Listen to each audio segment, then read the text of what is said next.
What is going on, my beautiful LARPers and LARPettes?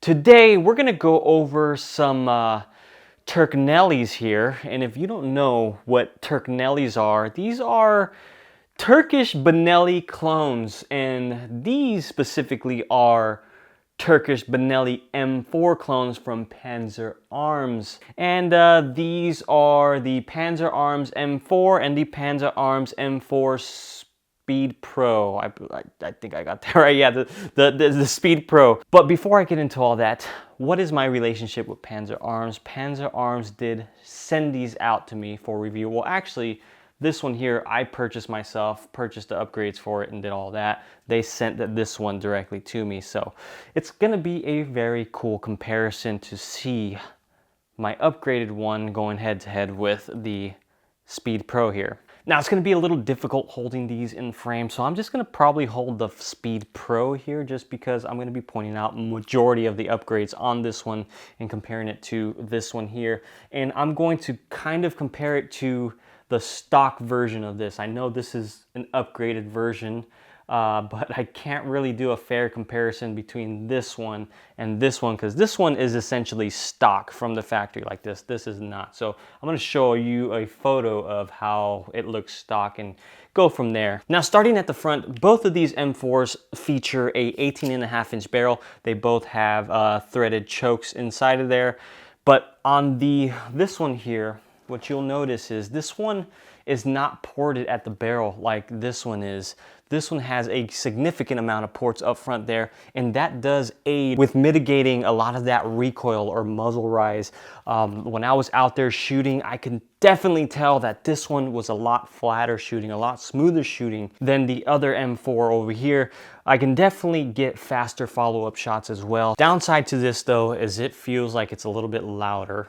Of course, I mean, shotguns are loud, but just the gases shooting out of that, it definitely feels like it's, or sounds like it's louder. And on top of that, you can see all the smoke coming out of that thing too. So if you have ammo that produces a lot of powder out of there, you're definitely going to see it. It's not going to be to the point where it's annoying, but you can definitely see that it fouls up that barrel a little bit faster than traditional non-ported barrel would, like this one. Now moving on back, this one does come with a little barrel clamp here that has a 1913 rail on the right and the left. Very convenient if you're gonna mount lights onto it. Not like this Enforce here though. I mean, I just put it on there for aesthetic purposes, but there's really no way that I can reach that Enforce light from here. So I would have to kind of just put it on a tap, so where I can just touch it and then come back to my normal grip here, because yeah, there's no way I'm gonna have thumbs long enough for that thing there. But I can put like a Surefire on here or something that has like a cable, or a Streamlight that has a cable, and I could just tape that onto the handguard itself and have a little button here where I can actuate it. On the other one here though, you do notice that I have a Strike Industries one. This one has a 1913 on the right, but on the left it has a QD attachment point, but this one is aftermarket, so I can't really compare this one to this one here, because this one comes with this gun. I have to try to remember if it even came with a little barrel clamp thingy there to hold the mag tube and the barrel together. I gotta check out a photo, but I'll show it somewhere around here so you can check it out. But now moving on down to the mag tube itself, this is a 7+1 mag tube, but the M4 over here, the non-Speed Pro, it does come with a 5-round tube, even though it looks like it has a 7-shot tube. That front portion is basically for looks. There's nothing really going on with that front portion. On the stock version of this, they do sell extensions where you can take that one off and put the extension on, and then it'll hold 7 or 6+1 or something like that. I gotta get my numbers right on how many it holds, but you can hold at least 1 or 2 more shells on that one. This one here though is a Briley manufacturing carbon fiber tube. This mag tube itself is like 300 bucks. I essentially all the upgrades on this gun here is more expensive than the gun itself. Not sure why I did it, but hey, it is what it is. Now moving on to the fore end, this has M-LOK all over that forend, so you're not going to have any issues adapting any type of hand stops, grips, lights, or anything like that onto this forend here. This is a metal forend. I believe they make this one too. I don't see any parts on here that would be like aftermarket or add-ons. I know they're coming out with another version of this that comes with the Strike Industries forend here, which I think is very cool looking. I like the look of this one a lot more than this one here, but functionality wise, they both do the same thing. They're both metal and they both hold your flashlights and grips and all that stuff. Now this receiver has a lot going on compared to the M4 that I have there, the stock version of the M4. I don't really have a whole lot of upgrades on the receiver other than the top portion here. So you have a 1913 metal top rail here to adapt optics to. On this one over here, I have a Strike Industries Benelli, like this is a universal optic mount. I forgot the name of this, but this one holds essentially any optic that you want, and it keeps it very low to the receiver itself, and it screws in through those little, basically you just take this one off and screw this one on. Very easy to install, but that's also an upgrade. This one does come with this exact one right there, so just pretend this one has the 1913 rail. The charging handle on this one is a little bit more oversized than that one down there. That one's like a little skinny. It's not very comfortable compared to this one. This one is knurled. That one's kind of like ribbed. I prefer this M4 Speed Pro charging handle a lot more than this one here. The bolt itself has cutouts in it, basically lightning cuts, so that way it's a little bit lighter. I would assume that it's a little bit more faster when it's traveling back and forth while you're shooting it. If it's faster shooting, I don't know. I know I can get faster follow-up shots. I know I can get on target faster with this gun. I just don't know if that bolt is traveling faster than this one over here. This one, you'll notice that there's no cutouts into it, but I didn't really tell the difference in how fast I can actually get on that trigger. So say I wasn't aiming at anything, I just wanted to pull the trigger as fast as I can. I feel like I can get just as good as split times with this one and this one here, but not sure. I got to put it in slow motion to see if that inertia is coming back and forth faster on the lighter bolt than the original bolt here. And on the other side of the receiver, you'll notice that there's a cutout right here. That's so you can easily just take off that charging handle, put it on the other side here. And I would assume that would make it easier for when you're probably doing your quad loads. You can rack from there, or if you're just coming up from underneath and rack it that way. Not sure, haven't really messed with it. I don't really like changing things up.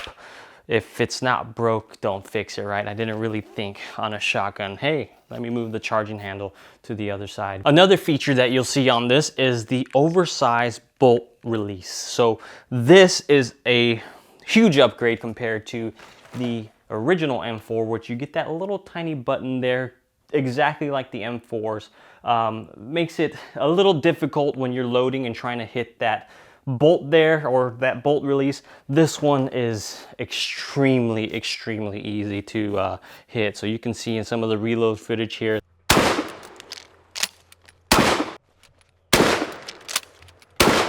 where as soon as I put that shell in, I could just tap that and it's sending the bolt home. So that is a good upgrade to have on this one here. Now the last feature, major feature that you're going to see on this one compared to the other M4 over there, is the loading port here is cut out and flared out a little bit more, or a lot bit more than this one over here. So you'll see on this one, it is cut down at an angle, and this one here is just a normal loading port.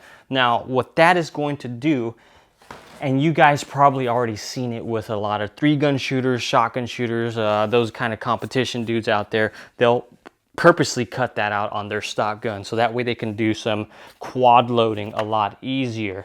Now, I'm not a competition shotgun shooter, so I don't really know how to do quad loads or even double shell loads, but you can definitely get a lot faster reloads with this, even if you're just loading one shell at a time. There's not a lot of metal here to get in your way and try to fish that shell into it. Let me see if I could do a quick demo here. I got some dummy shells here, so And also let me try this where they're stacked on top of each other. Yeah, that's super simple. I'm pretty sure with enough practice that I can definitely get a lot faster reloads with that. And just for the hell of it, I'm gonna try it on this M4 here. And, ow, fuck. Got my finger. Yeah, I didn't want to even try to attempt the other reload with that. But the M4 Speed Pro also has a fixed stock as well as that M4 there. They do both come with the same fixed stock. Right now I have the same collapsible stocks, or the adjustable stocks. This one and that one are both made by Panzer Arms. The trigger is the same exact trigger as well. This one does feature a QD attachment point on the receiver itself too. The other one does not have that. But other than that, everything else is the same. I mean, the same operating system, the same, it's an M4 that they just took and they said, you know what? Instead of you upgrading it, let's just have a fully upgraded one from the factory. Now that pretty much does it for all the features comparing the M4 Speed Pro to the original stock M4, not this one here. This one, I mean, if you're putting these two here with all the upgrades, I still prefer this one over this one. There's just a lot more features on this one, no matter how many upgrades I put onto this one. And the big kicker here, guys, is I don't really see a reason for you to even buy the stock M4 anymore, the Panzer Arms M4. The reason being is that the stock M4 is around, I think, like 600 bucks. I think things are a little bit different right now just because there's some Black Friday sales. I bought mine off of Palmetto State Armory, but there's some sales, but I'll get you exact pricing up somewhere around here. But the Panzer Arms M4 Speed Pro is only about 100 to 150 bucks more. I would say it's probably closer to $100 more, to be honest. And the features you're getting for this for just 100 bucks more, I would 100% say to just save for the 100 bucks and just get the M4 Speed Pro. You have the ports, you have the metal rail, you have the QD attachment point, you have that ambidextrous ability, you have that oversized lever, which I cannot find an oversized lever for that. I feel like if Benelli has a oversized lever, or there's aftermarket parts for that Benelli M4s, it could probably adapt to that one there. You have the oversized paddle here, the bolt release paddle. I keep saying lever, but oversized paddle here. And then you got this big cutout for the receiver where you can do faster reloads, and you cannot buy that for the M4. This one here, you technically can do it yourself, but you gotta have some knowledge in gunsmithing or some knowledge in cutting open a hole in a piece of metal, so that way you can, I just wouldn't recommend that on anybody. I would take it to a gunsmith and have it professionally done, and who knows how much that's gonna cost, which is that all those features worth $100 more? I think it's a no-brainer to get the M4 Speed Pro over that one. And on top of that, the M4 Speed Pro is a very cool shooting shotgun without that Benelli price, you know. But what do you guys think of the Panzer Arms M4 Speed Pro here, or even the Panzer Arms M4 here? Did you already have one of these that you were thinking about upgrading? I still think even if you're gonna put that money into upgrades, you can probably just buy a whole other shotgun with the money you're going to use to upgrade this. Is it cool that there's a lot of Turkish-made clones out there? As far as these two, they haven't had any issues with me running. I was running some Federal. I was running some, Sterling shotgun ammo from Global Ordnance. Thank you to Global Ordnance for actually sending that out so I can review these shotguns. But I have very good luck with running Federal. I haven't tried Winchester, but mostly Federal and that Sterling ammo. Haven't had any hiccups with this one or that one there. I do have an M2 up there behind me. That one's a little finicky when it comes to shells, but this one and that one are pretty good. And I think within that intro there, I probably shot 300-400 shells out of the both of them. So that one already had like 500 shells to it.